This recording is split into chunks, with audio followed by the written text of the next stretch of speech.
Magandang buhay mga insan. Siyempre naisipan na naman natin magluto ng kung ano-ano at ang paborito yan ni Ina nalulutuin natin. Tara't samahan nyo ako mga insan. Let's go! At dumating na nga yung naglalako ng isda. Siyempre kailangan na nating tingnan kung anong klaseng isda. Kung makakamura ba sa tinitinda niyang isda. Ang lalaki nito. Ang tawag po dito ay yellowfin. Tama po ba ako kung hindi ako nagkakamali? At kung mali man, itama nyo na lang. Alam nyo na yung gagawin nyo. At ito nga, parang hindi pa sila nagkakasundo ng aking ina. Kung magkano ba dapat. Pero ako, hinawakan ko na dahil nagkasundo sila sa 500. Kinuha ko na at dinala ko na para hiwa-hiwain at madesisyonan na. Party-partihin na natin yan. Tara! Pero bago magkalimutan ng lahat, syempre shoutout tayo doon sa Zone 8. Syempre ang mga batikang manglalaro ng Calbayog, Mandaluyong at syempre i-shoutout na rin natin ang Zone 7.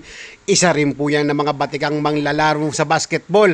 Aba, hindi magpapahuli mga yan. At balik nga ho tayo rito.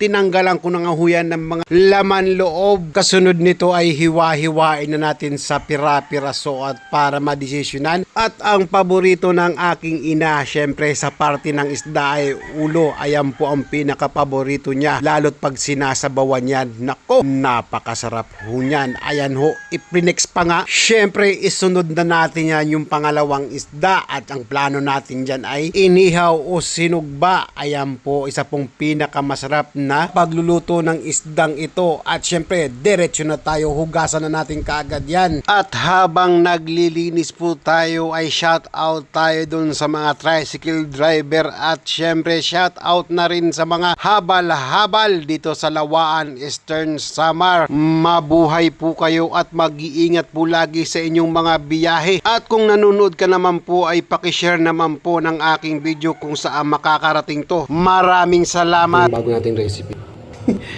Yung mga hiniwa natin iihawin.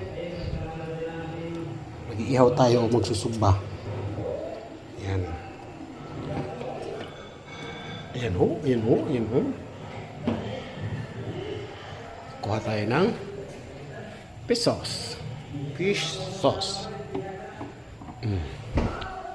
Tingnan natin dito. Ayan.